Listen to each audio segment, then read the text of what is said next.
Hola, ¿qué tal? Un saludo muy especial a las personas que se están conectando con nosotros este momento o que están viendo en diferido esta entrevista organizada por el Colegio de Abogados Rosarista y que tiene pues un propósito muy especial que es celebrar los 30 años de la Constitución de 1991. Hoy estamos con un invitado muy especial, el doctor Óscar Ortiz, a quienes pues muchos de ustedes conocen por su trabajo en el servicio público y quien pues tuvo o fue pues un protagonista, un espectador de ese momento tan importante que vivió Colombia en 1990 y que se concretó pues definitivamente el 4 de julio de 1991. Estamos conectados pues con diferentes personajes de la vida nacional y de la vida jurídica y pues en esta oportunidad quiero dar la bienvenida al doctor Ortiz. Un saludo muy especial desde el Colegio de Abogados Rosaristas. Cristina, y al Colegio de Abogados, muchísimas gracias por generar la posibilidad de tener esta conversación y quiero felicitar al Colegio de Abogados que durante ya casi 2 años ha hecho todo un seguimiento muy juicioso del proceso constituyente. Entonces, tener la oportunidad además de tener esta conversación contigo y con el colegio pues es muy satisfactoria y ojalá sea de interés, de utilidad y ojalá además de amenidad para quienes acudan a verla. Doctor Ortiz, vamos a volver a la década de los años 80 y yo quisiera pues que comencemos recordando en dónde estaba usted pues en ese momento cuando se comienza a gestar todo este movimiento de la séptima papeleta al que usted perteneció. Bueno, Cristina, para agosto de 1989, yo era un estudiante de cuarto año de Derecho de la Universidad Colegio Mayor de Nuestra Señora del Rosario. Nuestra facultad estaba regentada por Marcela Monroy, nuestro vicedecano era Camilo Ospina, el rector era Roberto Arias Pérez, y ese año ya estábamos internamente hablando en la facultad, adoptando una reforma de estatutos al Consejo Estudiantil. Se había propuesto que los presidentes del Consejo no fueran elegidos, como es usual dentro de las corporaciones, solamente por los miembros del Consejo Estudiantil, sino directamente por los estudiantes de toda la facultad. Se había producido esa reforma estatutaria y eso había generado cierto interés en la universidad, pero por sobre el mes de marzo tal vez, que hubo las primeras elecciones, yo me presenté, se creó la figura de la vicepresidencia también en la fórmula, anticipándonos a la Constitución del 91, se crea esa fórmula de vicepresidente también en un tiquete para elección popular dentro de el censo electoral de la Facultad de Jurisprudencia. Y nos presentamos con como 30 propuestas de toda índole, de bienestar, de investigación, académicas, etcétera, y nuestros contradictores presentaron una propuesta para poner televisores y poder ver el Tour de Francia y me apabullaron estruendosamente. Cuento esto porque yo sé que vamos a referirnos a un contexto de toda una década de la historia de Colombia, pero digamos para relatar un poco cómo era el clima dentro de la universidad, como de cualquier universidad, con cierta apatía por los asuntos públicos, tomando del pelo, incluso sobre asuntos que de pronto uno se tomaba demasiado en serio. Mi lema de la campaña era la presidencia en serio, y me derrotaron estruendosamente con una única propuesta o una propuesta principal, y eso revela, digamos, un poco el clima normal de una facultad de gente joven que está preparándose para ser abogados y economistas y administradores, que eran las carreras principales fuera de medicina, que no quedaba propiamente en el claustro. Doctor Ortiz, sí, estudiar Derecho en esos años en los que pues usted comenzó, dice que comenzó en 1989, ya estaba en cuarto año, pues también era, me imagino que complejo por el contexto político y de orden público que se vivía. Usted pues casi que comienza a estudiar Derecho después de una de las mayores tragedias que ha tenido este país frente pues a lo que sucedió en 1985 con el Palacio de Justicia, y todos esos años de finales de los años 80 pues se vivieron hechos muy dolorosos para, pues no solo para la comunidad jurídica, pero sí especialmente para la comunidad jurídica, pues frente a todos estos ataques de Pablo Escobar a la rama judicial, lo que se había vivido con el Palacio, cómo era uno entrar a una facultad de jurisprudencia tan emblemática como la del Rosario, que lleva pues como el derecho tan en su corazón en esos años en donde el derecho estaba más golpeado. Pues a mí ese evento me tocó vivirlo muy directamente. Yo presté el servicio militar y yo soy además rosarista desde la primaria. Yo entré en el Rosario, culminé mi primaria en el Rosario, terminé mi bachillerato, me correspondió prestar el servicio militar en el batallón Guardia Presidencial. Y después de la fase de preparación me dijeron, ¿quiere ser dragoneante en el batallón o quiere hacer parte en la Casa de Nariño de lo que se llama Casa Militar? Y escogí esto segundo. Y entonces, siendo soldado del batallón Guardia Presidencial, me tocó vivir el asalto al Palacio de Justicia. Entonces, son vivencias muy duras. Y en el año 84, un año antes, cuando estaba terminando el bachillerato, me tocó analizar, sufrir el evento del asesinato del ministro de Justicia, Rodrigo Lara Bonilla, el último día de abril, en las calles de Bogotá.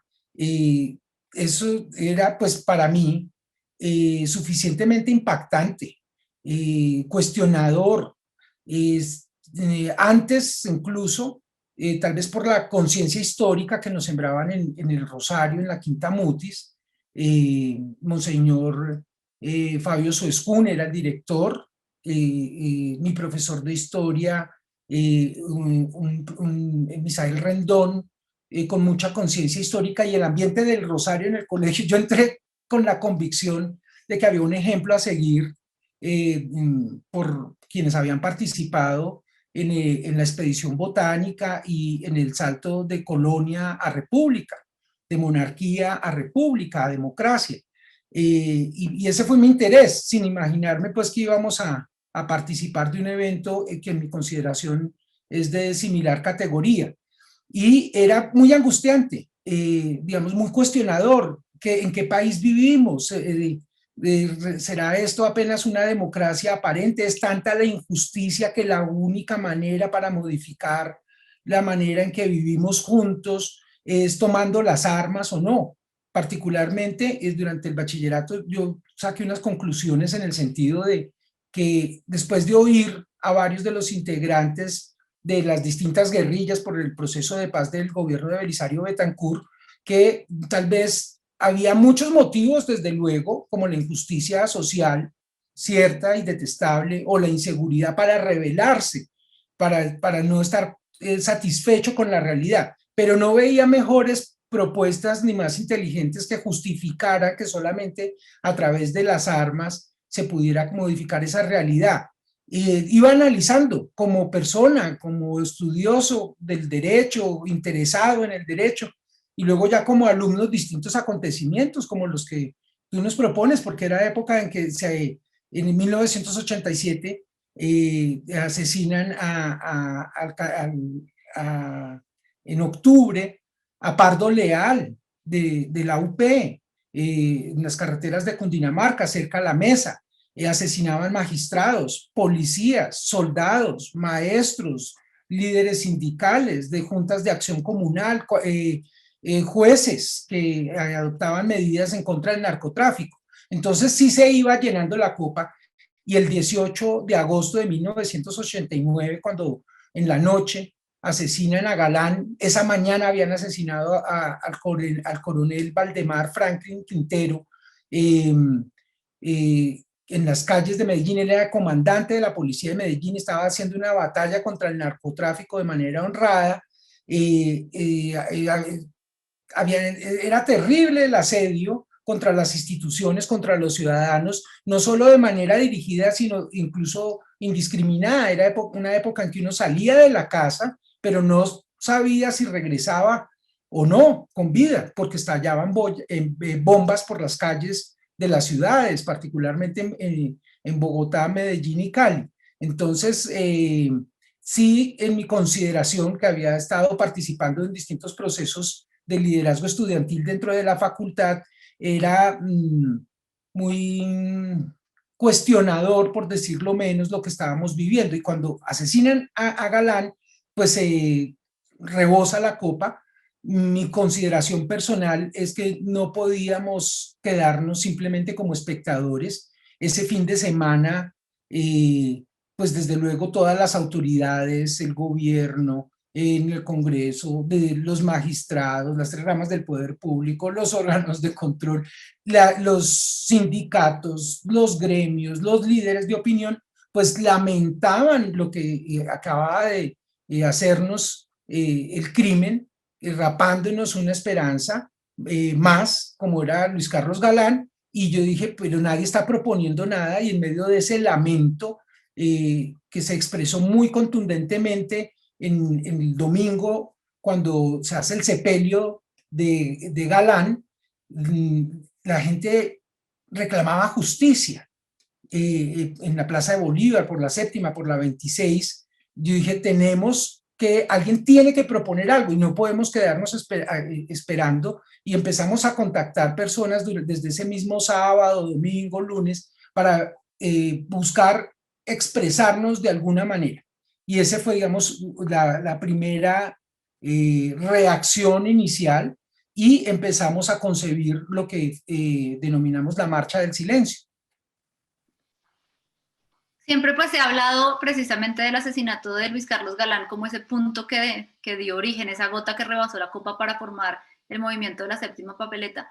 Pero a su juicio, ¿qué había ya sembrado en el movimiento estudiantil para que eso se pudiera dar de una manera tan organizada, tan rápida, tan inspiradora, para que eso se gestara, digamos, en esa espontaneidad de lo doloroso que había sido ese magnicidio? Yo creo que lo que estaba pasando era un país harto de la violencia, que estaba consciente de que había unas amenazas de crimen organizado que nos querían someter a sus designios. En ese momento ya se conocía el paramilitarismo, por eso digo yo, en medio del tableteo de las ametralladoras, del estruendo de las bombas, de la algarabía de dolor y de llanto, lo que hubo fue un reflejo ciudadano. Básicamente, ese sentimiento de repudio, de dolor, también de indignación, lo que nosotros pensamos muy rápidamente era en evitar que la reacción fuera similar a la del 9 de abril de 1948. Colombia ya había tenido una frustración hacía 41 años, y la reacción fue acrecentar la violencia, responder con la misma moneda.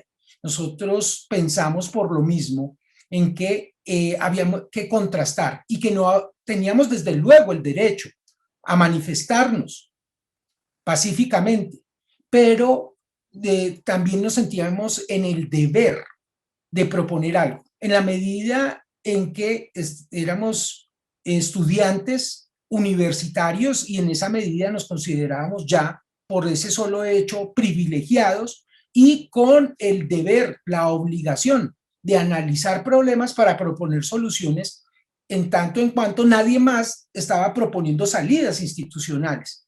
Había antecedentes del gobierno Barco, que estaba buscando una reforma constitucional importante, pero que estaba siendo frustrada. Se había declarado suspendido por el Consejo de Estado simplemente el acuerdo de la Casa de Nariño, un acuerdo del gobierno y la oposición con el presidente Misael Pastrana y el presidente Barco, para buscar una gran reforma institucional. Y ese solo intento, un acuerdo político que habíamos estudiado en tercer año, sobre el cual había hecho yo un trabajo, había sido frustrado. Entonces veíamos un bloqueo institucional. Lo que estaba entre pecho y espalda, que es un poco tu pregunta, era una indignación, pero también un poco la convicción oteando en 360 grados, revisando el panorama que nadie estaba proponiendo. Entonces nosotros dijimos, pues si nadie propone, hagámoslo nosotros. No salgamos a pedir que otros propongan. Nosotros tenemos derecho a proponer, pero también tenemos el deber de hacerlo, porque tenemos una preparación, porque el futuro es ahora, porque es que nosotros somos los jóvenes que vamos a vivir más tiempo con el país que nosotros construyamos. Entonces nos sentíamos fundamentalmente responsables y atendiendo al contraste con el asesinato de Gaitán. En mi casa desde muy niño conocía poco la historia de Colombia, conocía ese episodio, sabía que había existido una marcha del silencio convocada por Gaitán. Él había estudiado Derecho en Italia, había visto algunas movilizaciones en el ámbito de la política italiana, no tan democráticas, pero digamos del fascismo, pero con unas demostraciones de fuerza, de expresión política, digamos, un tanto espectaculares. Él había hecho una marcha de antorchas por la noche, había hecho una marcha del silencio, pero era un poco más la demostración de una persona sobre una porción importante de la sociedad.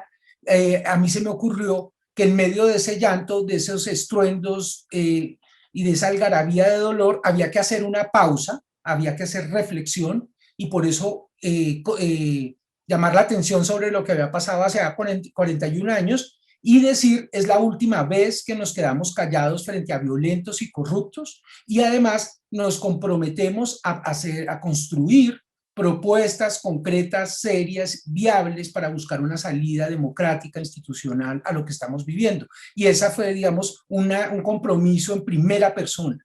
Y para nosotros, digamos, en el contexto más cercano en el tiempo, era que las manifestaciones estudiantiles usualmente no parecían de la edad de los libros, sino de la edad de piedra. Era salir a tirar piedra, lo cual a mí me parecía un poco absurdo, que precisamente los que están en los centros de estudio, en lugar de salir a tirar ideas, salieran a tirar piedras y a destruir. Entonces me parece, estamos en una situación tan grave que no nos vamos a sumar a los problemas, sino que queremos hacer parte de las soluciones. Y esa fue, digamos, lo que pudimos construir. ¿Cómo lo hicimos? Llamando personas conocidas, amigas, buscando personas en los consejos estudiantiles de diferentes universidades, sobre todo de Derecho, y le pedimos al rector Roberto Arias Pérez que nos prestara la universidad toda el jueves 24 de agosto, todo el día suspender clases y organizar unas mesas de trabajo para construir no solamente arreglos logísticos para la marcha del día siguiente, sino un comunicado para darle contenido a esa movilización. Entonces, duramos lunes, martes y miércoles convocando. El jueves hicimos esas sesiones, duramos como hasta las 3 de la mañana, incluso tuvimos que salir de la universidad tarde hasta un apartamento para finalmente tener un acuerdo sobre ese texto. Obrar en derecho fue una decisión desde el primer momento. Pedimos permiso a la alcaldía, pedimos el acompañamiento de la policía. Estábamos dispuestos a marchar incluso sin la policía, pero o sin permiso. Si ello fuera así, nosotros dijimos, pero lo hacemos por los andenes, respetando los semáforos, y de todas maneras nos vamos a expresar, pero vamos a obrar siempre respetando las leyes, porque de lo que estamos hartos es de vivir de manera no civilizada. Entonces nosotros que queremos hacer parte de la solución, vamos a comportarnos como quisiéramos que fuera en nuestra sociedad, es decir, respetando unas reglas mínimas de convivencia democrática que desde luego comporta el derecho. ¿Cuánto tiempo pasa desde el asesinato de Luis Carlos Galán y esta marcha del silencio? Pasan exactamente 8 días. A Galán lo asesinan viernes 18 de agosto de 1989 y el viernes siguiente, el viernes 25 de agosto, hacemos esa marcha. Fue muy rápido, fue muy en caliente y yo creo que sorprendió un poco la actitud. Aquí creo que recientemente, para ponerlo un poco en el contexto, ahí dice, no ha habido marchas de 4 horas que cambien la historia. Yo sí creo. Esta pudo haber durado una semana en la preparación, yo creo que pudo haber durado, digamos eso, 4 horas, pero el asunto fue que hubo un giro, digamos, hubo un liderazgo, porque repetimos usualmente y lo tenemos como muy inserto en nuestra manera de discurrir sobre estos asuntos, de que la violencia trae más violencia, etcétera, como si no existiera la libertad humana de optar, ¿cierto? Entonces, los principales terroristas han acudido a ese tipo de explicaciones para decir, nos desplazaron, nos robaron, etcétera. Entonces nos tocó construir una guerrilla y secuestrar, narcotraficar, desplazar, etcétera, etcétera. O nos secuestraron, etcétera, y nos tocó organizar entonces también un cuerpo armado ilegal. ¿Para qué? Para secuestrar, narcotraficar, extorsionar. No, nosotros lo que quisimos justamente fue mostrar que se podía, teníamos libertad para romper ese círculo vicioso de que violencia trae más violencia, tener coherencia interna para tener autoridad moral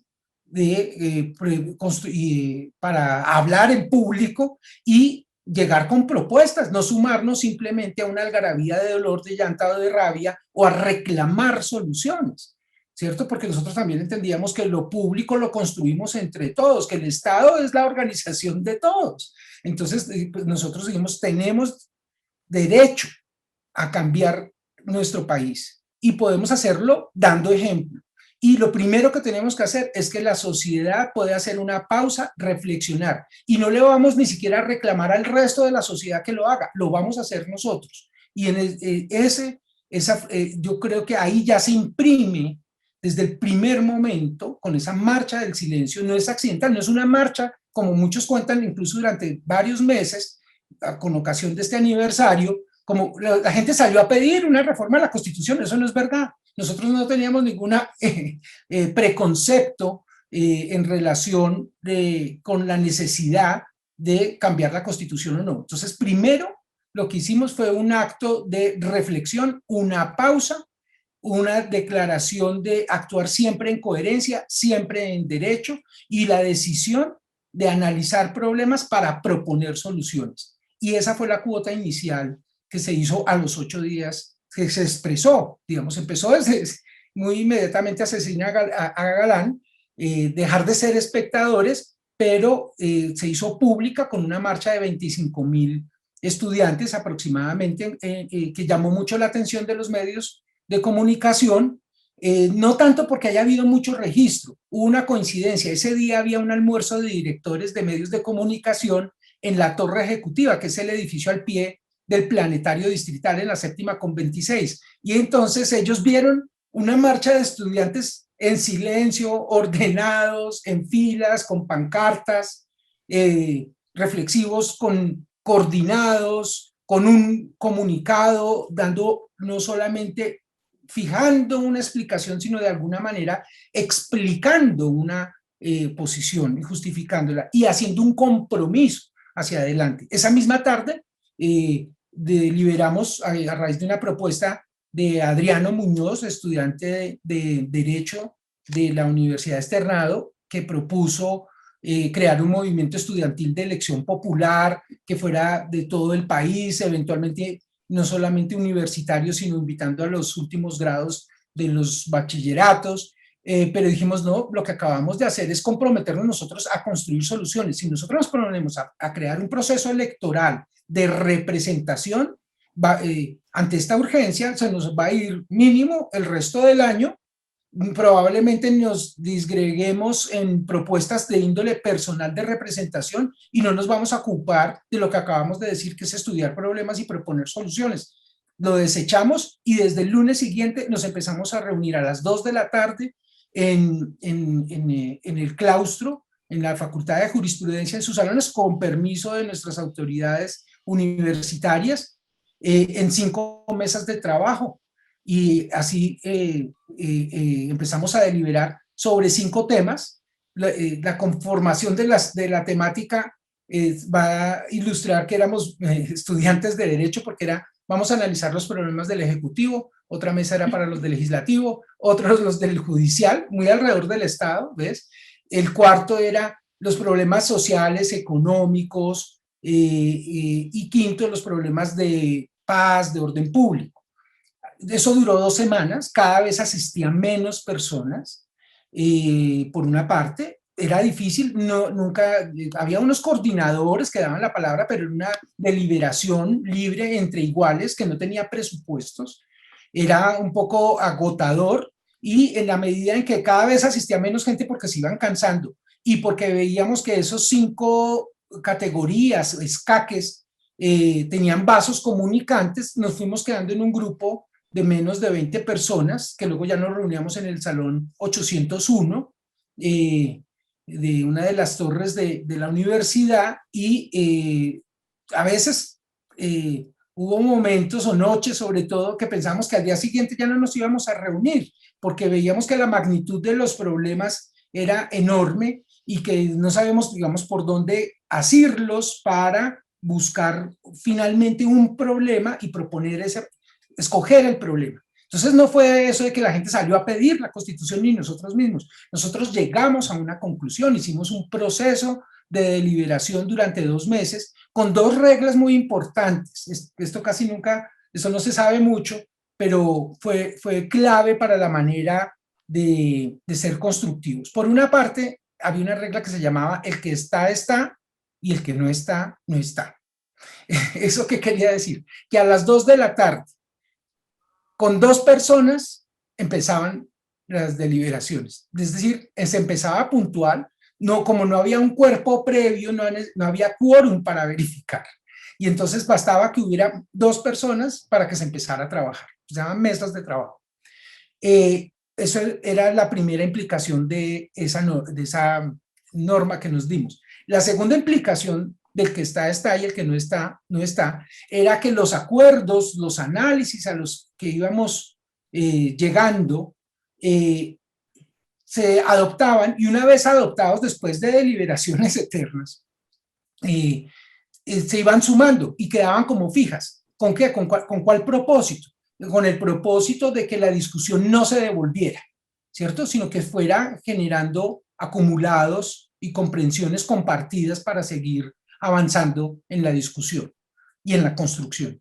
Y la otra regla era por la positiva. ¿Qué quería decir eso? Que cuando se presentaba un problema, quien presentaba el problema tenía la carga, el derecho y el deber de proponer una solución de conformidad con las características que describía esa persona en el problema. Es decir, para no quedarnos encerrados simplemente en ser los más inteligentes y los más sofisticados y simplemente en señalar problemas, sino en soluciones. Eso para nosotros era determinante, porque a nosotros no nos satisfacía para ese momento quedarnos en la descripción o en el entendimiento de problemas, sino en proponer soluciones, porque ese era el compromiso individual, vital y público que habíamos hecho con la marcha del silencio.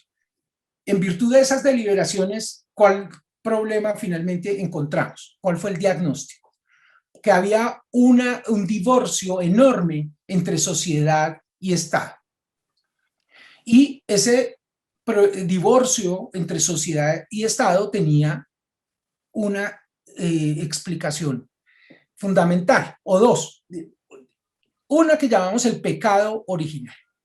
Las constituciones en el siglo XIX, incluso no solo en Colombia, sino en buena parte de Hispanoamérica, no habían sido frutos de verdaderas concertaciones o consensos, sino que habían sido constituciones puestas en vigencia después de una victoria militar o política, donde el vencedor, militar o político, a través de una constitución, imponía su visión sobre los asuntos de la sociedad y del Estado, y desde el primer segundo de vigencia, pues una porción importante de la sociedad quedaba excluida. Entonces generaba cierto grado de ilegitimidad.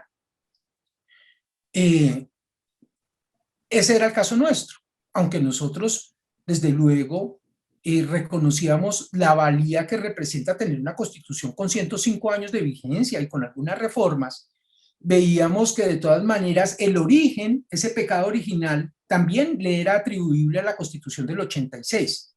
Y la segunda razón también de esa ilegitimidad era que ese desfase entre sociedad y Estado de pecado original, en lugar de ser cerrado, se había constituido en una brecha insondable, en un abismo enorme, porque la democracia vía representación, fundamentalmente a través del Congreso, más en un sistema de soberanía nacional, no había transformado las instituciones conforme al devenir y a la evolución de la sociedad para ponerla al servicio del pueblo, de los ciudadanos, sino que escasamente representaban sus propios intereses. Y entonces, a pesar de que había habido reformas interesantes en el 36, en el 45, en el 68, en el propio 68, 1968, se había creado una figura que parecía más propia de la monarquía, como eran los auxilios parlamentarios, ¿no es cierto? Un privilegio que convertía a los congresistas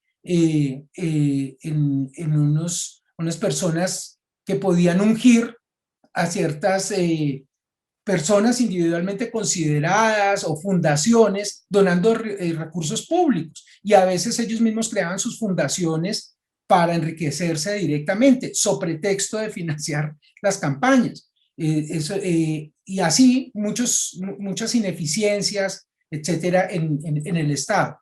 Y entonces el pecado original más incapacidad o corrupción de la representación política había generado ese divorcio. Entonces el problema para nosotros, y ahí la importancia, era que ese divorcio entre Estado y sociedad nos llevaba a la conclusión de que tocaba tener por fin, que el problema era no de juridicidad o de técnica legislativa, sino teníamos un problema de fondo, de legitimidad de nuestras instituciones. Entonces es ahí donde decimos, el tema tiene que ver en parte con la Constitución, pero no como texto constitucional. Esto es sustancial. La Constitución, y ahora estamos celebrando 30 años de la entrada en vigencia de la Constitución del 91, pero la Constitución del 90, lo más importante de la Constitución del 91 es el proceso constituyente. La Constitución no podría tener ese texto si no hubiera nacido y se hubiera generado como fue, por el propio pueblo, por un grupo de estudiantes. Entonces, al ver esto, dijimos, bueno, lo que tenemos es que tener un cuerpo con interlocutores válidos de toda la realidad nacional para que lleguemos a un acuerdo mínimo, un acuerdo que, bueno, ¿cómo es un acuerdo? Pues podría ser una declaración política, pero si no tiene fuerza vinculante, pues entonces pues nos vamos a quedar con el problema. Bueno, pues entonces eso es una norma mínima que tenga fuerza jurídica. Bueno, pues eso es una constitución. Dice, bueno, tenemos que tener un acuerdo donde participen interlocutores válidos, no nacido de una nueva exclusión, no contra los políticos, no es contra los parlamentarios, ellos hacen parte de la realidad, pero no son toda la realidad. Entonces tenemos que tener un cuerpo donde quepa toda la realidad del país para hacer un acuerdo, y un acuerdo que tenga fuerza jurídica, bueno, eso es una constitución. Pero el énfasis era para resolver un problema de legitimidad. Por eso cuando uno mira la Constitución no se puede quedar en el texto. Y en esa medida dijimos, bueno, ¿y cómo hacemos eso? Ya ubicamos el problema. ¿Y cómo se resuelve? Dice, bueno, según la Constitución vigente, la de 1886, con sus reformas, establece que el método de reforma, según el último artículo, el 218, establece que solo los congresistas pueden reformar la Constitución. Pero si quisiéramos un cuerpo más amplio, como podría ser una constituyente, ¿qué tendríamos que hacer? No, es que ese artículo no lo puede reformar ni el propio Congreso. ¿Cómo así? Eso decían congresistas, juristas, fallos judiciales. ¿Por qué? Porque resulta que, para terminar, es así una guerra civil, la de la violencia liberal conservadora, se hizo el Frente Nacional producto de un acuerdo que fue votado directamente por el pueblo, que se conoce como el plebiscito de 1957, que tuvo 13 artículos. Y el artículo 13 decía que solo los congresistas podían tocar la Constitución. Es decir, La primera vez en la historia de Colombia que el pueblo vota, no propiamente un plebiscito, hoy técnicamente sería un referendo, el pueblo aprobando directamente normas constitucionales, ejerció la soberanía popular para renunciar a ella. Cuando tocó el fondo de la urna, la papeleta del plebiscito en diciembre de 1957, el pueblo soberano botó su cetro y su corona al fondo del mar y las llaves de la reforma, porque dijo, el soberano dice que el soberano es su representante y quedó bloqueado en buena medida por eso el sistema. ¿Cuál fue nuestro análisis? Y bueno, si nadie puede, no podría entonces el propio constituyente derivado, ya se había caído en la Corte Suprema de Justicia con facultades de control constitucional, la pequeña constituyente de López, porque le había dicho, el poder delegado no se puede delegar, el poder constituyente derivado secundario no se puede derivar en una pequeña constituyente, o sea que ni el propio Congreso podría crear una constituyente. Entonces, si el pueblo fue, porque fue el pueblo el que dijo, pues que el pueblo se vuelva a pronunciar. Los estudiantes y los abogados, paralelismo de formas, las cosas en derecho se deshacen como se hacen. Yo había tenido una experiencia durante mi bachillerato en un conjunto residencial de 120 casas. En esa época había un problema enorme de basuras, una asamblea había dispuesto unas cuotas extraordinarias para construir un chut de basuras porque no las recogían en los tiempos programados, se acumulaban, se estaba generando un problema no solo de estética, sino de salud, de incomodidad, etcétera. Entonces, en una asamblea dijeron cuotas extraordinarias, construimos un chut para tener un sitio para guardar, para que cuando pase finalmente se las puedan llevar. Yo era un estudiante de bachillerato de 14, 15 años y cuando me enteré dije, ¿cómo así le van a quitar espacio al parque? Y va a costar, y si no las recogen viendo las acumuladas en la portería, las van a recoger pidiendo las llaves, yendo a un sitio, dando una vuelta a la manzana en un sitio cerrado que va a estar horrible, etcétera. No creo que funcione. Dijeron, pero ya no se puede. ¿Por qué? Me dijo el presidente de la asamblea, de la junta. No, porque fue una decisión de la asamblea. Entonces pedí los estatutos, dije, bueno, la asamblea se puede autoconvocar. Me gasté las vacaciones de cuarto año de bachillerato, todavía no había cambiado la nomenclatura, eso muestra los años, y pasé de casa en casa con 10 razones para autoconvocar la asamblea de manera extraordinaria directamente por los residentes. Y que efectivamente, cumpliendo el propio reglamento, cuando ya tuve casi el 80%, era más de los 2/3, entonces dije, ya tenemos suficiente voluntad de los residentes para hacer una asamblea extraordinaria y revisar la decisión. Y con 10 argumentos de inconveniencia se echó para atrás esa opción y actuamos directamente frente a la EDIS para que finalmente obrara correctamente y no tuviéramos que acudir a esa solución costosa que reducía el tamaño del espacio, etcétera, etcétera. Entonces, esa experiencia a mí me sirvió, además del conocimiento del paralelismo de formas, para decir, pues lo que tenemos que lograr es que el pueblo se exprese nuevamente. ¿Y cómo se expresa el pueblo en términos políticos fuera de la opinión pública? Pues en elecciones. Digo, bueno, pero necesitamos hacerlo ya. Entonces empezamos a recoger firmas. ¿Y cómo se recogen firmas? Dice, bueno, pues publicamos un aviso, pero me estoy desordenando. Debo decir que entonces, si el sistema estaba bloqueado, tocaba construir un pronunciamiento directo del pueblo para convocar una constituyente. Pero ¿cómo se hacía un pronunciamiento, digamos, conducente para que finalmente hubiera una Asamblea Nacional Constituyente? Dijimos, necesitamos por lo menos 2 pronunciamientos. Uno de hecho, es decir, sin pedir permiso.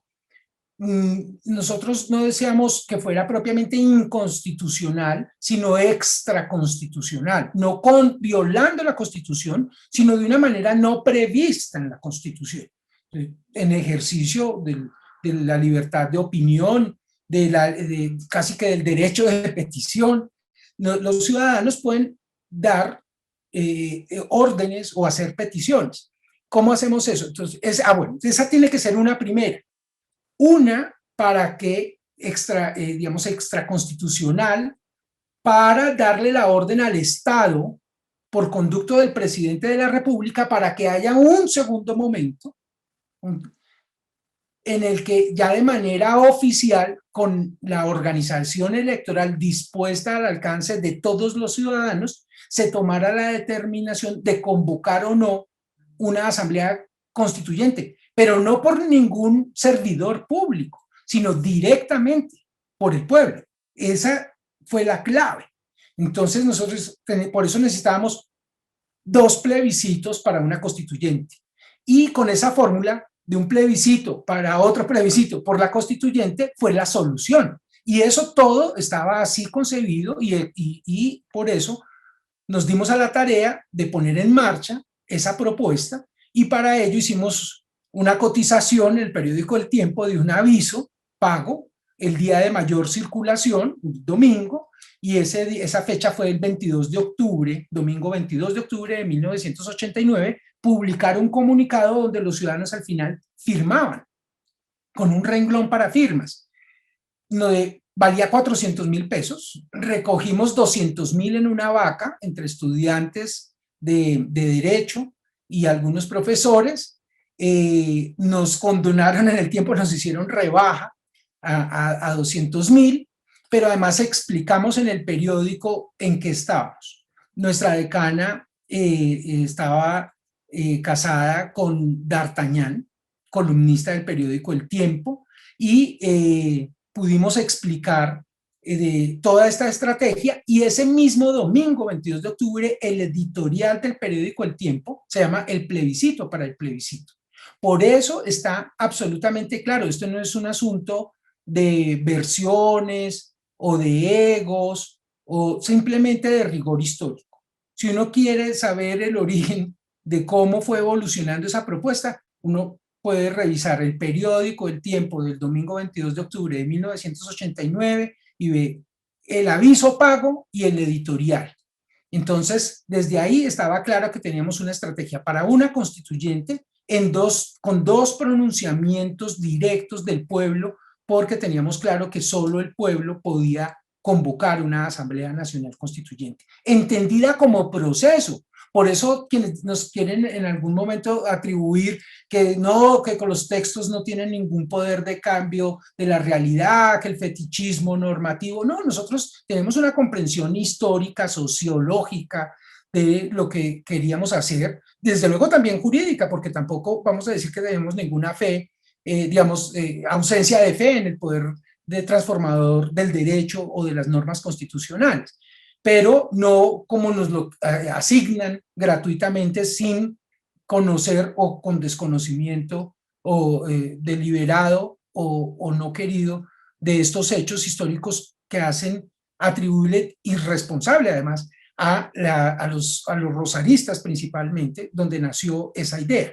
Desde luego nosotros nos propusimos conquistar toda la sociedad y por eso entendíamos que el comunicado no podía salir y la propuesta no podía ser liderada exclusivamente por quienes estuvimos en esas mesas de trabajo, sino que teníamos que poner de acuerdo a la nación entera, al pueblo entero.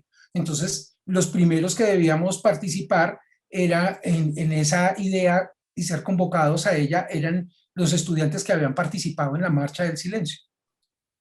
Nosotros nos tardamos esos 2 meses para concebir el proceso y creíamos firmemente en que estábamos bien soportados en nuestra razón para proponer la necesidad de convocar un cuerpo extraordinario conformado por interlocutores válidos de toda la realidad nacional para dotarnos de un nuevo contrato social, no apenas de adhesión, sino un contrato social realmente consensual, sinalagmático, diría un estudioso del derecho privado, realmente producto de las voluntades de los colombianos de ese momento. Y teníamos la convicción de que para producir ese proceso era necesario persuadir a toda la opinión pública, a la ciudadanía y a las autoridades. Y habíamos estudiado muy juiciosamente los antecedentes históricos, sentencias, normas vigentes, la caída del proceso constituyente, de la pequeña constituyente de López Miquelsen, en fin, todo el contexto reciente. Entonces nos dimos a la tarea de persuadir a la opinión pública. Apenas publicamos eso, ese comunicado el domingo 22 de octubre, el martes 24 de octubre llega del CINEP en la mañana a la Facultad de Jurisprudencia del Rosario Camilo González Pozo y nos dice que esa tarde va a haber una reunión en la CUT. Hay una comisión de sectores de izquierda del país, sindicalistas, partidos, que tenían una delegación para revisar qué era lo que había que hacer en ese momento en Colombia. Y como vieron el comunicado, nos fueron a invitar. Aceptamos la invitación, yo le pedí a 2 compañeros que me acompañaran a esa sesión para ir a contar el proyecto. Esa sesión en la CUT el martes tenía 3 puntos. Oír la propuesta publicada el domingo, ver cómo se iba avanzando en el proceso de paz del M-19 con el gobierno del presidente Barco y hacer sus deliberaciones. Yo tuve la oportunidad de exponer lo que ya hemos contado en esta conversación.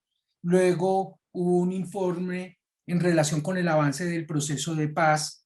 Y el tercer punto era las deliberaciones y empezaron a hacer alusiones a distintos aspectos sin tener en consideración nuestra propuesta. Entonces yo pedí nuevamente la palabra y les dije es que nosotros no solamente vinimos a contarles, sino a hacerles una propuesta de que se vinculen a esa convocatoria. Y Diego Montaña Cuellar, que había sido un gaitanista liberal, ahora estaba vinculado a la UP, entre otros, dijeron que efectivamente tenían la idea de acoger la discusión y que él estaba de acuerdo con la propuesta del estudiante que había acabado de hablar de sumarse a producir 2 plebiscitos para convocar una constituyente. Intervino también Sergio Regueros Peralta, del Frente Democrático, otro partido de izquierda de la época, y empezaron a pronunciarse y todos acogieron la propuesta. Como en ese momento eso era un éxito porque era sumar un sector importante de la sociedad, bastante cuestionador, yo les propuse que sacaran también un comunicado a la semana siguiente diciendo que ellos se sumarían a recoger firmas en el sentido del comunicado nuestro. También con el propósito de ganar unos días para evitar que se desbalanceara, que ni ningún sector de la opinión pública o política se adueñara exclusivamente de la propuesta. Entonces, Sergio Regueros Peralta ese día me invitó a grabar el espacio político del partido a las 7 de la mañana de ese miércoles y con la conciencia de que era importante buscar la opinión de todos los sectores, llamamos al Nuevo Siglo para obtener una cita con esa misma semana con Álvaro Gómez Hurtado, que había sido secuestrado por el M-19 para presentarle la propuesta y la obtuvimos y hubo un despliegue en el periódico el mismo viernes de esa semana, de manera tal que inmediatamente nos dimos a la tarea de persuadir a la opinión pública y a distintos sectores y a la semana ya estábamos teniendo esos acercamientos, el respaldo de la izquierda y un contacto ya con el Nuevo Siglo y con Álvaro Gómez y lo que él representaba, que no dio de entrada un visto bueno, pero que le dio reconocimiento y visibilidad un poco al sentido de esa propuesta. A continuación, ¿a qué nos dedicamos ese noviembre y ese diciembre? A hacer una investigación anticorrupción sobre los auxilios parlamentarios. A punta de derechos de petición quisimos revelar cómo se les asignaban recursos a los parlamentarios, cómo se privilegiaban a los presidentes de Cámara, de Senado, de las distintas comisiones, con mayor razón si eran de presupuesto, cómo los asignaban y hicimos unos informes que también llevamos a distintos medios de comunicación y a la Procuraduría General. Teníamos una ventana de esperanza que era el avance del proyecto de reforma constitucional o de acto legislativo que cursaba en el Congreso del gobierno del señor presidente Virgilio Barco, porque allí se contemplaban algunos mecanismos de participación ciudadana que de aprobarse como el plebiscito o el referendo, nos solucionaba en nuestra óptica el primer plebiscito. Ya no teníamos que hacerlo de hecho, sino ponerlo en marcha si se aprobaba para convocar la constituyente. Sin embargo, como todos conocemos, en diciembre, en el Congreso, cuando avanzaba la discusión de ese acto legislativo, anuncian algunos sectores parlamentarios cooptados por el narcotráfico que si se aprueban estos mecanismos de participación, lo primero que debiera someterse a consideración del pueblo colombiano era acabar con la extradición, razón por la cual en un acto histórico y muy valeroso del gobierno del presidente Virgilio Barco, prefiere hundir toda su reforma constitucional por la que había luchado desde la campaña a la presidencia de la República en voz del ministro de Gobierno, Carlos Lemos Simons, y porque ante una propuesta de lo que se conoce como el narcomico, era someter al pueblo colombiano en medio de las bombas del narcoterrorismo, con los fusiles en la sien de los ciudadanos, a votar en las urnas a acabar la extradición. Y el gobierno pues no iba expresamente renunció a esa posibilidad y con ello se hundía su gran proyecto de reforma institucional. En razón de lo cual nosotros entendimos que teníamos era que persistir en nuestra estrategia de los dos plebiscitos. Por ello, empezando el año, pensamos que se podía sustituir el mecanismo del primer plebiscito de las firmas. Había un apartado aéreo. En ese aviso de 22 de octubre, yo no sé si los ciudadanos de hoy que solo conocen teléfonos celulares y computadores, no saben qué es un apartado aéreo. Un apartado aéreo era unas cajas que estaban en el edificio de Avianca en la séptima, al pie del Parque Santander, que uno pagaba por ello. Nosotros abrimos un apartado aéreo para que la gente nos remitiera las firmas allí. Pero habíamos visto que de distintos sectores, como lo vimos desde la primera semana, apenas publicamos el comunicado, había acogida. Y no distintos, sino sectores bien distantes, opuestos del espectro político. Había interés. Y entonces pensamos que había que ampliar el mecanismo, facilitar el mecanismo de esa expresión de voluntad política en fase no apenas de elector, sino de constituyente primario. Y por eso concebimos la idea de que fuera a través de una papeleta adicional el día de las elecciones del 11 de marzo y que el segundo momento debiera ser entonces el 27 de mayo, siempre en la lógica de dos plebiscitos para la constituyente. Por eso pensamos en distintas alternativas para lanzar esa idea. Una de ellas, apelando a la imaginación, era llevar al centro de Bogotá un globo aerostático para repartir papeletas que difundieran esa idea. Pero eso pues suponía recoger otra vez, hacer una vaca, que era costoso, y contactar. En esa época había una empresa que hacía eso en Bogotá, en Chía particularmente. Después caímos en cuenta que en diciembre el presidente Barco había ido a la Universidad del Rosario a una ceremonia de colegiales y allí le habíamos comentado sobre la recolección de firmas para nuestro primer plebiscito. Y pensamos que un mecanismo para difundir la idea era cumplir con el compromiso de ese comunicado de hacerle llegar esas firmas al presidente de la República. Yo había prestado el servicio militar, sabía cómo funcionaba la prensa en Palacio en la Casa de Nariño, y pensé que si nosotros le pedíamos una cita al presidente de la República, tendríamos la oportunidad de tener a los distintos medios de comunicación presentes para contarle esa idea. Así lo hicimos. En enero dirigí una carta al presidente de la República recordándole que él había estado en diciembre, que le habíamos comentado la idea, que nos diera una cita para llevarle los comunicados ya firmados. Teníamos 35,000 firmas recogidas una a una por apartado aéreo principalmente, aunque nosotros habíamos hecho algunas salidas a recoger firmas. Y eso está ahora en el archivo histórico de la Universidad de Rosario, esa carta de enero, y nos recibe la primera semana de febrero el presidente de la República, y allí aprovechamos para contarle toda nuestra estrategia, conversar con él y llevarle las 35.000 firmas y en los medios de comunicación anunciar que el 11 de marzo habría una papeleta adicional con un texto para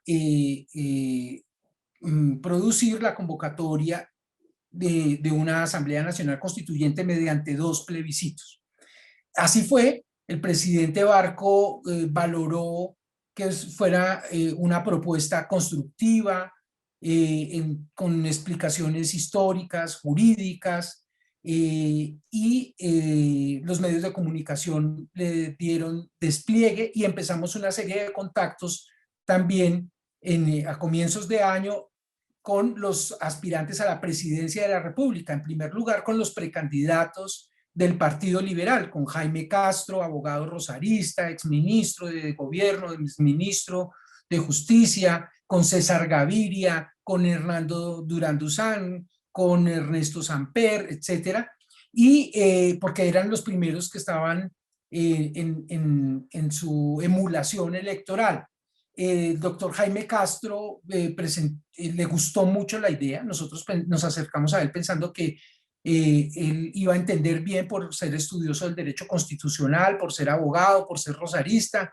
Él efectivamente le pareció bien la idea, le generó algunas inquietudes sobre que la inclusión de una papeleta adicional pudiera anular el resto de los votos. Le dimos unas explicaciones extensas que compartió, pero él prefirió, dijo, me sirve más que nos lo certifique el registrador, por eso dirigimos un derecho de petición al registrador sobre ese aspecto. César Gaviria, nos reunimos con él en su sede. El contexto es impresionante. La sede de campaña del presidente Gaviria en medio del narcoterrorismo era un apartamento adaptado a oficina en su mismo lugar de residencia. Sin embargo, al día siguiente de la conversación que tuvimos con él, donde él también manifestó su agrado por la idea, aunque no se comprometió, al día siguiente en Sucre, en un acto de su campaña, anunció que respaldaba la séptima papeleta, y eso generó también un respaldo supremamente importante del líder que luego sería elegido presidente de la República y del líder de un acuerdo político.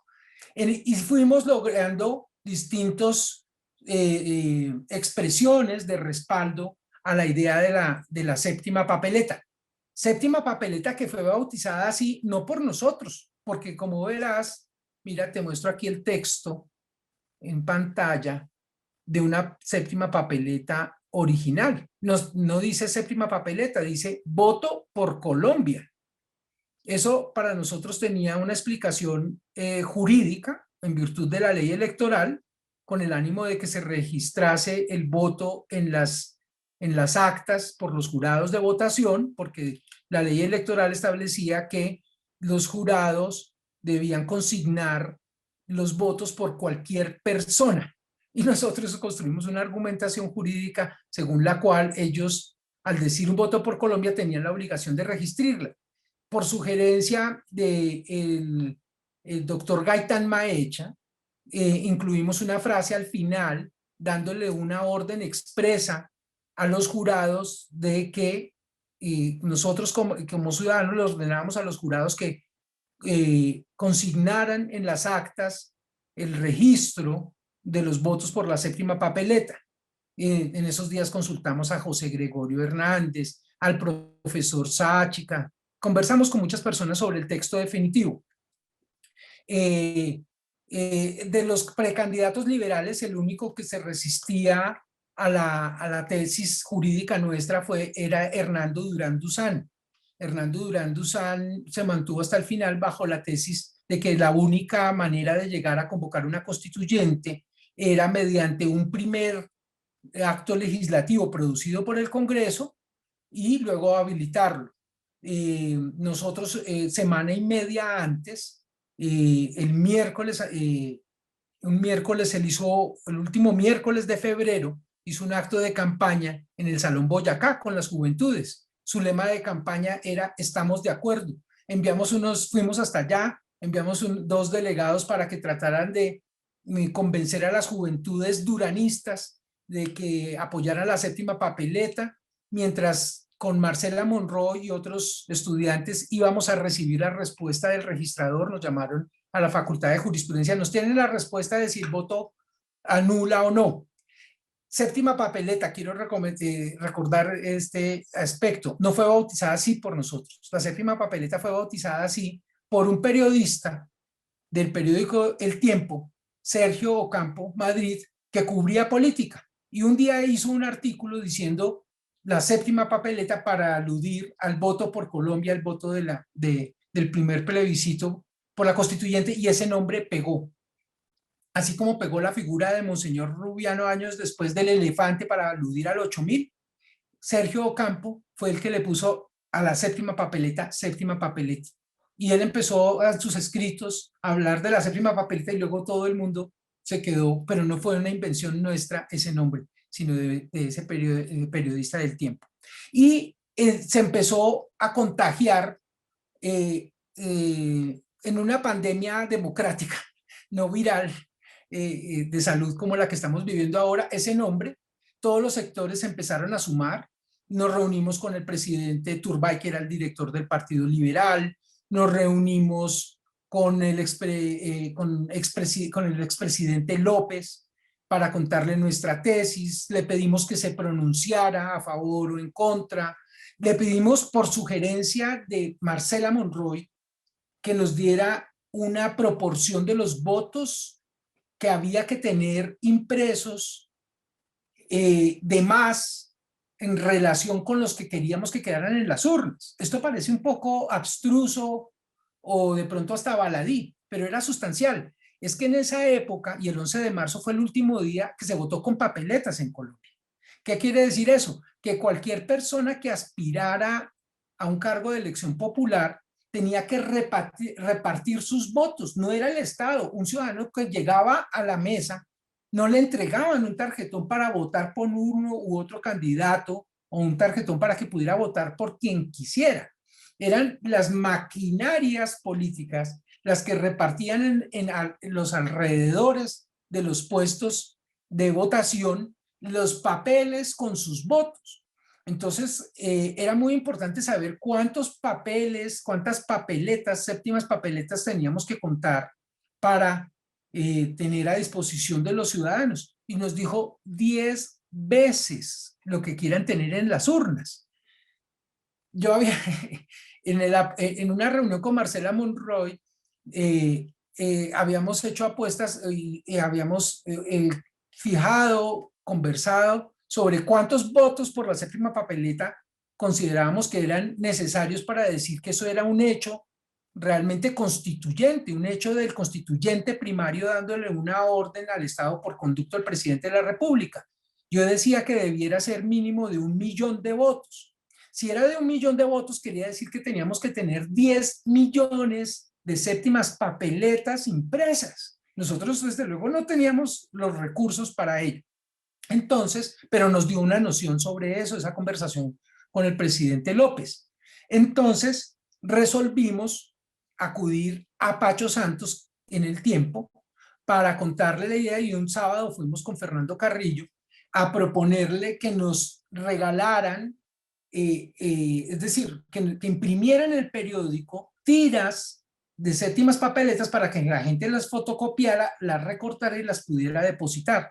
Antes de que termináramos la explicación, Pacho Santos dijo, ya entendí qué es lo que ustedes quieren, que aquí se publique unas tiras con séptimas papeletas y que la gente las fotocopie y las reproduzca, porque le estábamos dando toda esta explicación, y él dijo, con mucho gusto, y El Tiempo entonces empezó a publicar.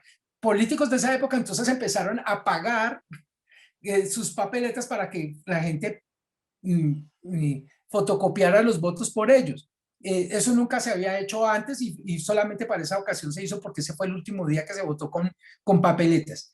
Y luego Juan Manuel Santos, que fue subdirector del Tiempo y que había estado también en estas conversaciones con nosotros, que íbamos a los reportajes, etcétera, resolvió que nos regalaban 1.000.000 de séptimas papeletas impresas en el tiempo que pudimos recoger en el carro que me prestaban en la casa para llevarlo al centro de operaciones que nos habilitó Roberto Arias Pérez, nuestro rector, que decidió que el centro logístico de la séptima papeleta fuera la sala de profesores a la entrada de la Universidad del Rosario.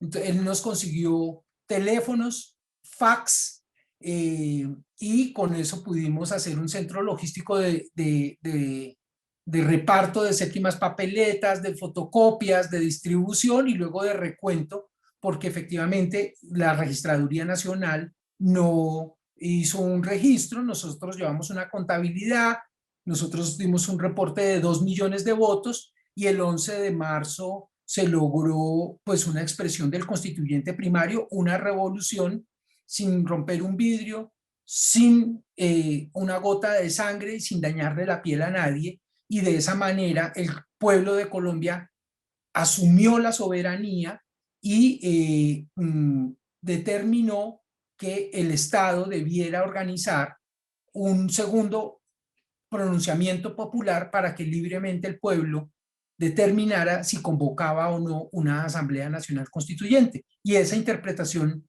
fue acogida así por el gobierno del presidente Virgilio Barco. Entonces el 11 de marzo se hace una revolución pacífica, el pueblo asume su soberanía, como constituyente primario emite a través de la séptima papeleta esa orden y nos dimos a la tarea luego de buscar un consenso entre los aspirantes a la presidencia de la República: César Gaviria, Rodrigo Lloreda Caicedo, Álvaro Gómez Hurtado y Carlos Pizarro León Gómez. Empezamos en conversaciones con ellos para buscar, en virtud de la emulación en la competencia electoral por la presidencia de la República, que hubiera un mínimo acuerdo para que todos ellos estuvieran comprometidos en asumir el mandato constituyente que le había dado el pueblo a través de la séptima papeleta al Estado y particularmente al presidente de la República. Y con base en ello, en una serie de conversaciones bilaterales, logramos construir un mínimo común denominador de acuerdo, un mínimo común de acuerdo político para que hubiese respaldo al gobierno del presidente Virgilio Barco, bajo el entendido de que había habido un pronunciamiento del constituyente primario en emitir una medida que permitiera que el 27 de mayo de 1990 el pueblo se volviera a pronunciar, pero ya con tarjetón, en sí o no por la constituyente, el mismo día de las elecciones presidenciales. Tuvimos una serie de conversaciones. Un día el presidente Gaviria nos dijo, bueno, ya no más razones, hagamos un escrito y así lo hicimos. Y a quien primero le recogimos la firma fue a Carlos Pizarro, el miércoles 25 de agosto, cerca de las 11 de la noche. Pasamos a su sede de campaña, le recogimos la firma y el jueves 26 de agosto, cerca de las 6 de la mañana, en un avión lo asesinan. Eso fue un golpe muy fuerte. Ese es el contexto real de lo que estaba sucediendo. Antonio Navarro tiene un acto histórico valerosísimo que dice: nosotros quemamos las naves de la guerra, nosotros nos vinimos a la democracia y no nos devolvemos a pesar de estos actos. Y empezamos en conversaciones con él. Yo tengo unos escritos de su puño y letra que ahora están en el archivo del Colegio Mayor del Rosario, donde él envía razones a los demás candidatos. Estuvimos reunidos con él el 1, el 2 de mayo, con Lloreda, con Gaviria, el 1 de mayo, tarde en la noche, fuimos con Jorge Orjuela. En fin, produciendo ese consenso para que el presidente Barco expidiera la medida necesaria, que era un decreto de estado de sitio. Hablábamos permanentemente con Manuel José Cepeda, consejero constitucional del presidente Barco, Y el 3 de mayo en la mañana, que sabía que estábamos próximos a la decisión, me fui para Palacio. Yo había prestado el servicio militar, había gente de seguridad, de recepción que me conocía, de las secretarias, y entonces ahí pude hablar con el ministro de gobierno cuando entraba a la reunión de lo que se conocía como el Sanedrín, que tenía reunión por la mañana porque por la tarde estaba citado el Consejo de Ministros para adoptar la determinación de emitir un decreto de estado de sitio que permitiera al pueblo expresarse directamente sobre la convocatoria de la constituyente. Allí yo fui llevando las informaciones sobre las distintas reuniones con los candidatos. Eso lo valoró y sorprendió mucho al presidente Barco, y tomaron la determinación de emitir ese decreto, y ese día, por las horas de la tarde, el gobierno Barco emitió el decreto 927, donde se tomaba la decisión de que el pueblo directamente votara sí o no a la constituyente.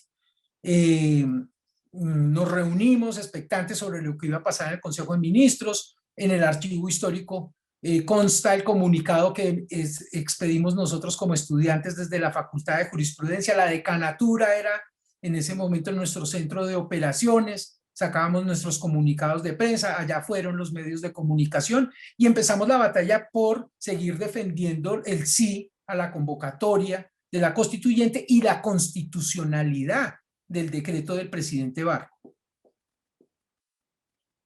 Quiero hacerle, doctor Ortiz, un paréntesis porque pues ha mencionado muchas veces la decanatura de la Facultad de Jurisprudencia, y pues ante como la lamentable partida de Marcela Monroy, muchos recordaron y le llamaban pues que ella había sido como la madrina del proceso de la séptima papeleta. Yo quisiera que usted me contara cuál fue el rol que ella tuvo desde la facultad pues en todos estos años en los que usted pues nos ha narrado, que tuvo pues una participación fundamental. Marcela Monroy, nuestra decana, creyó en nosotros, nos apoyó. Cuando estuvo el día de la marcha del silencio en primera fila con Roberto Arias Pérez, con Guillermo Salá Zuleta, profesor,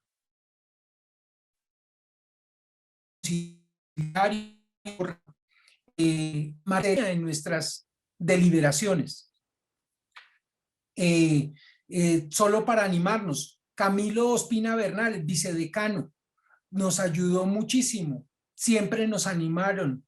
Él influyó en buena medida en la construcción de la regla del que está, y el que no está, no está, y el de siempre por la positiva.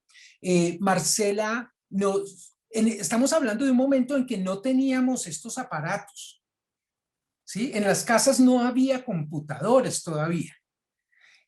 Entonces, para nosotros podernos comunicar con todo el pueblo colombiano, con la sociedad, era a través de los medios masivos de comunicación social, radio, prensa y televisión.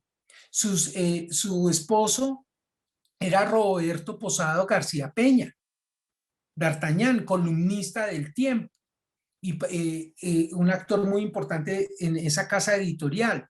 Y ella siempre nos puso a disposición la posibilidad de hablar con ese periódico. Ella nos sugirió preguntas tan importantes como la de cuántos votos teníamos que hacer para tener impresos, papeletas, en la conversación con el presidente López. Nos ayudó a conseguir teléfonos, ¿cierto? El presidente López, decían en esa época, que contemplaba, después de ser presidente de la República, de haber aspirado a una reelección en 1982 sin obtenerla, que contemplaba la posibilidad de ser rector del Rosario. Ella nos dio esa información, y en esa medida también pensamos que eso facilitaba la conversación con el presidente López, y siempre tuvo toda la disposición. Las secretarias de la decanatura, o la secretaria de la decanatura, la secretaria de la vicedecanatura, siempre estuvieron a nuestra disposición. Iban a los salones de clase para para llamarnos cuando iba alguien interesado a llevar firmas, o de algún medio de comunicación con alguna exposición. Roberto Arias Pérez y Marcela Monroy y Camilo Ospina, cuando tuvimos la iniciativa de hacer una marcha, siempre respaldaron las palabras de Roberto Arias Pérez cuando le pedimos que el jueves 24 de agosto paráramos toda la universidad, las clases, para hacer reflexiones sobre el comunicado de prensa y coordinar lo logístico en relación con la marcha del silencio al otro día, dijo que sí, que fuéramos responsables. Le pedimos a Roberto Arias Pérez como rector que hablara con otros rectores para que le contara a sus estudiantes que podían faltar a clases el jueves y el viernes, el jueves para deliberar en el Rosario y el viernes para ir a marchar. No hubo sino respaldo y las palabras de ellos siempre fueron: los respaldamos, el Rosario tiene una tradición tricentenaria en creer en sus estudiantes, el Rosario son sus estudiantes, sean responsables, y los acompañamos, y no ingirieron en nuestras deliberaciones en el sentido de tener una preocupación particular por que se llegara a determinadas conclusiones, ni mucho menos.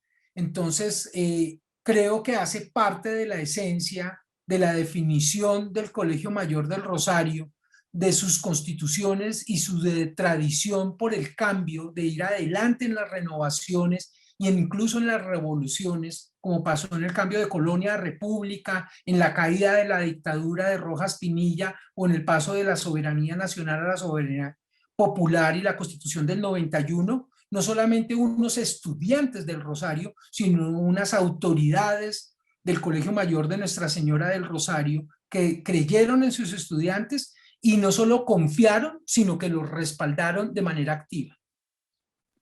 Doctor Ortiz, volvamos entonces a ese, después de este muy merecido homenaje a la doctora Marcela Monroy, a el momento histórico en el que estábamos. Entonces se aprueba la votación de un sí o no a la constituyente y se hace una segunda gran jornada de elección.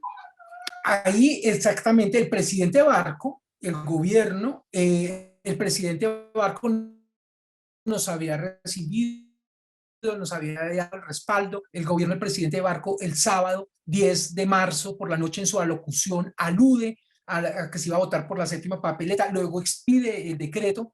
Nosotros, ahí tengo que contar un aspecto que es anterior en el tiempo, pero pertinente para este momento de la historia.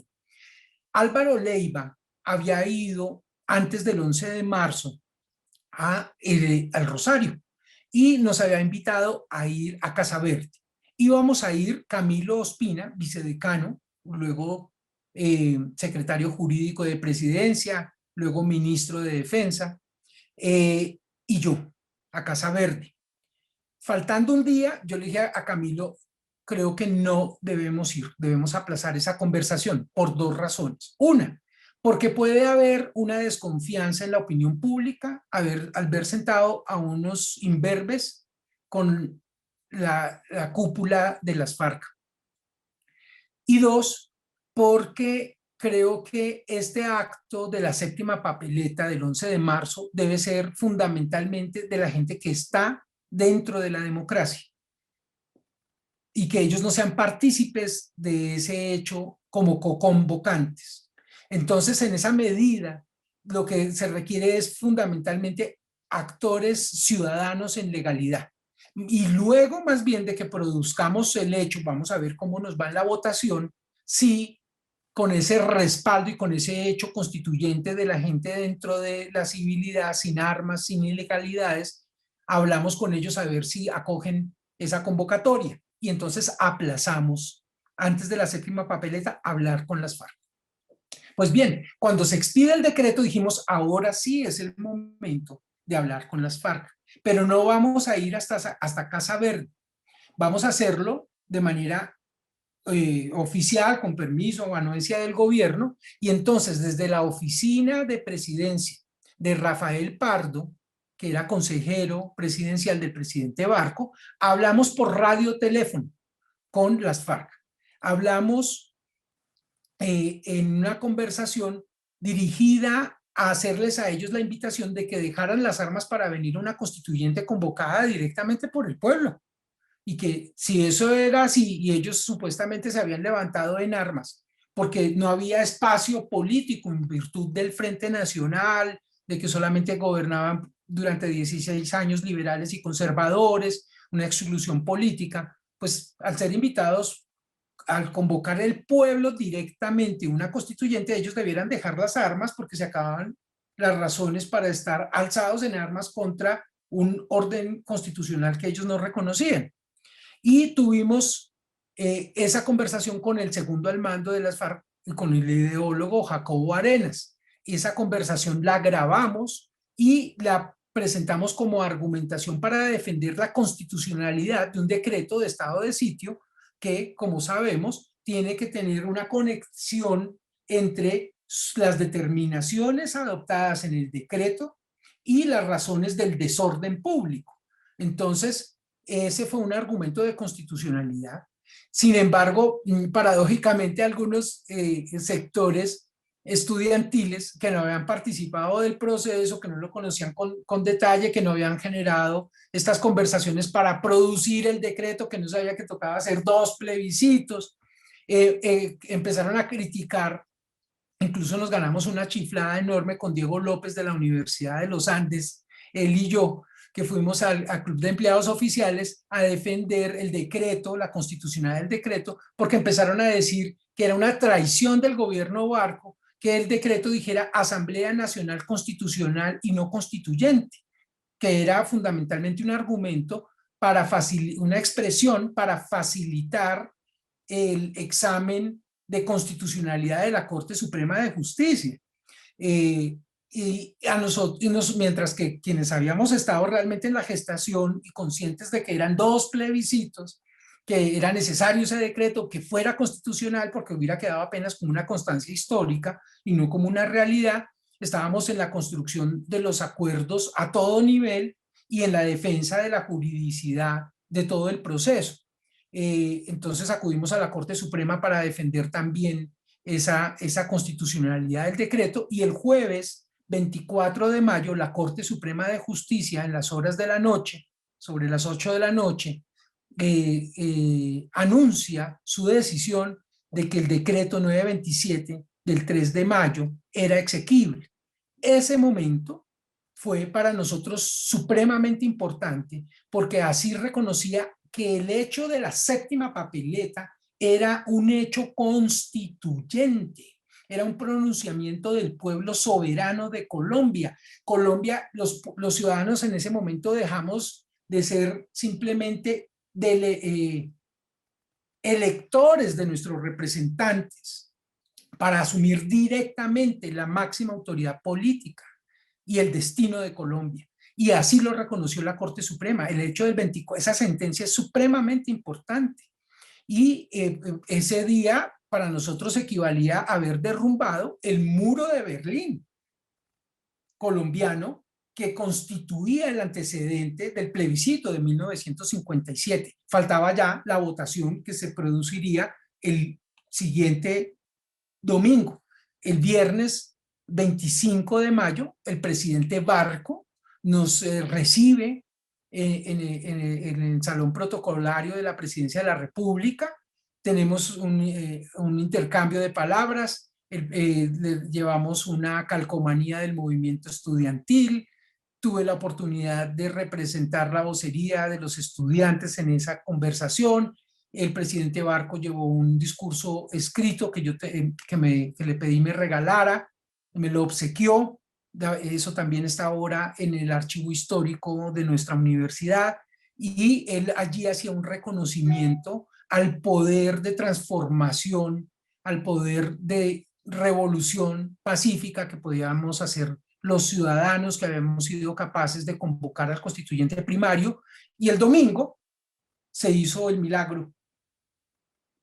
La gente votó sí a la convocatoria, pero no ganó por la mitad más uno, ni por el 51, ni por el 60%, ni por el 70%, ni por el 80%. El 90% de los colombianos que acudimos a las urnas ese día domingo 27 de mayo de 1990, hicimos y concretamos la revolución porque convocamos directamente la Asamblea Nacional Constituyente, quedando una parte todavía pendiente, que era efectivamente determinar los contenidos concretos de cómo se elegirían, cuántos delegatarios, por cuánto tiempo, labor que lideró el presidente César Gaviria con el concurso de Manuel José Cepeda y las distintas fuerzas políticas representadas en esa elección presidencial.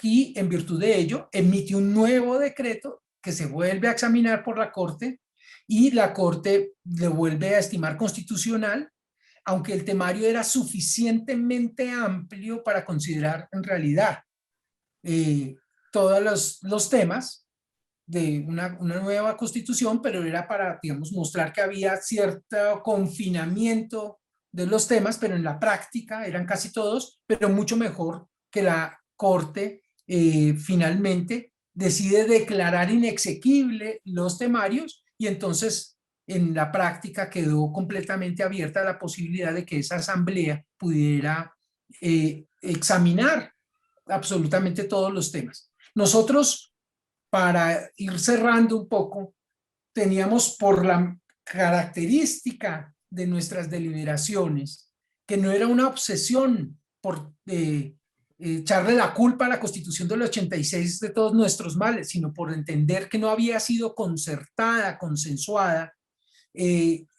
entendíamos que se estaba volviendo realidad ese sueño y que los sueños se cumplen cuando son colectivos y que la teoría del contrato social no era simplemente una explicación para ser digno, obedecer normas, sino que se podía dejar de ser una ficción para llevarla a la realidad. En Colombia, en medio del país que en ese momento era probablemente el más violento del mundo, a punta de plomo y de bombas, los ciudadanos se rebelan pacíficamente, construyen una teoría, la lideran y la ejecutan para darse un nuevo contrato social, el primero en nuestra historia realmente concertado.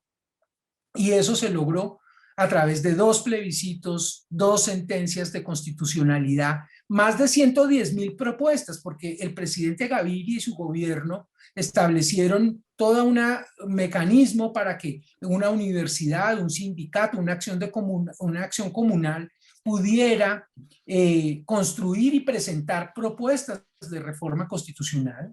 Eso lo sistematizó el gobierno, se lo puso a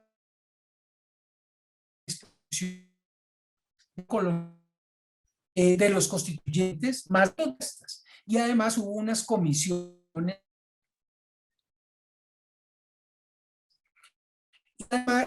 y el 9 de diciembre finalmente se eligen a legó, generó condiciones para que fuera necesario concertar incluso dentro de la propia constituyente. Y por eso, a diferencia de lo que sucede con una junta de acción comunal, cualquier corporación plural, un consejo, una asamblea o el congreso, y tener un presidente, unos vicepresidentes, aquí la correlación de fuerzas fue tal, y gracias también en buena medida al liderazgo de esas fuerzas, una presidencia colegiada de 3 personas y una constitución que realmente fue concertada con unos contenidos que realmente son también, ya no tienen solo la virtud, y ahora sí vamos al texto constitucional, la virtud de la concertación, que era nuestra principal aspecto detectado como problemática, y sino también una cantidad de revoluciones internas que están dadas fundamentalmente por la dignidad humana, el poder ciudadano y la autonomía de las entidades territoriales. Doctor Ortiz, ya como para ir cerrando, bueno, se termina como esta participación del movimiento de la séptima papeleta y comienzan unas elecciones pues muy atípicas que son estas elecciones de la Asamblea Nacional Constituyente. ¿Qué explicación, digamos, del momento histórico usted le da a que esta Asamblea Nacional Constituyente haya logrado ser tan diversa y tan representativa de grupos que quizás pues nunca habían participado en un ejercicio de poder tan grande o en un ejercicio democrático tan grande como fue esta Asamblea Constituyente? Yo creo que fue el liderazgo ciudadano, el ir contra, al ser contracíclico, en medio de la mayor expresión de violencia, de querer someter por la fuerza organismos minoritarios, pero muy poderosos en plata y en plomo, atravesados por el narcotráfico, sin ninguna legitimidad. El ejemplo juvenil, el ejemplo es de los estudiosos, la coherencia entre lo ético, lo jurídico y lo cultural, la coherencia entre los argumentos y las conductas, hizo que el pueblo colombiano confiara en sí mismo, que no depositara sus expectativas en otros actores, en las distintas organizaciones, empezando por los partidos políticos o por las autoridades, o ni siquiera incluso de los sindicatos o de los gremios, o para hablar al interior de las universidades, que fuera un asunto de las autoridades. Fue el propio pueblo el que hizo un diagnóstico, detectó un problema, propuso una solución y lideró la construcción de esa solución. Y para el momento de la elección, había una fe enorme en que ese proceso de paz exitoso del gobierno del presidente Barco y del presidente Gaviria, y el ejemplo y la audacia también que dio Antonio Navarro cuando dijo quemamos los barcos a pesar de que nos llevamos apenas 2 meses, menos de 2 meses tal vez, en, eh, llegando a la democracia, y asesinan a nuestro líder, pero no nos devolvemos. No a cambio de curules gratis, no a cambio de, de la asignación de un poder político, sino el ejemplo y la coherencia de tomar una determinación con semejante riesgo hizo que recaudara un respaldo la fe en la democracia, la fe en que el diálogo y un proceso en el que participáramos todos los sectores de la realidad colombiana para construir un nuevo pacto tuviera sentido. Y eso hizo que se liberaran los amarres tradicionales de la expresión política, del contrato, del puesto, y se entendió que la Asamblea Constituyente era ni impuesta ni regalada, sino conquistada. Y hubo una liberación de las amarras para la elección de los representantes a esa corporación. Las reglas, desde luego, que adoptó el acuerdo político y el liderado por el gobierno del presidente Gaviria, fueron fundamentales. La primera vez que hubo una elección de una corporación de elección popular en circunscripción nacional. No tener requisitos de escolaridad.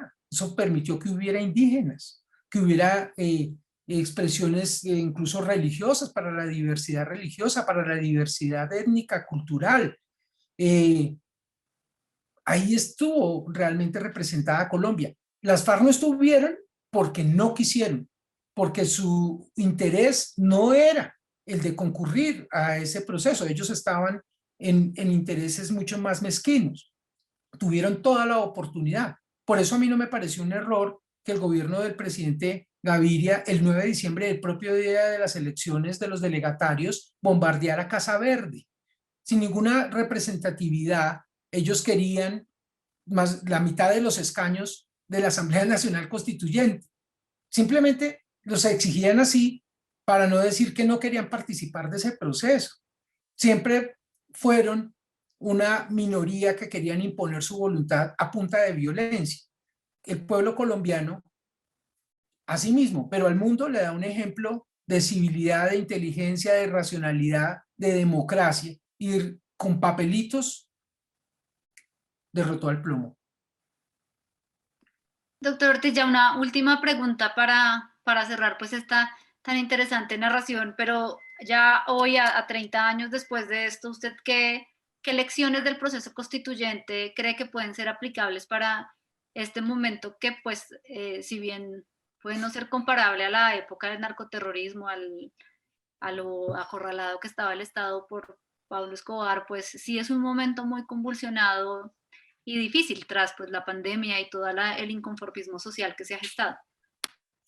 Bueno, yo creo primero que el pueblo colombiano debe reconocer su historia y darse cuenta que cuando la juventud reflexiona, estudia y hace propuestas sustentadas, pueden llegar a ser viables. Estudiosos de la expedición botánica y de la historia universal en el siglo XIX lideraron el cambio de colonia a república, apelando directamente al pueblo.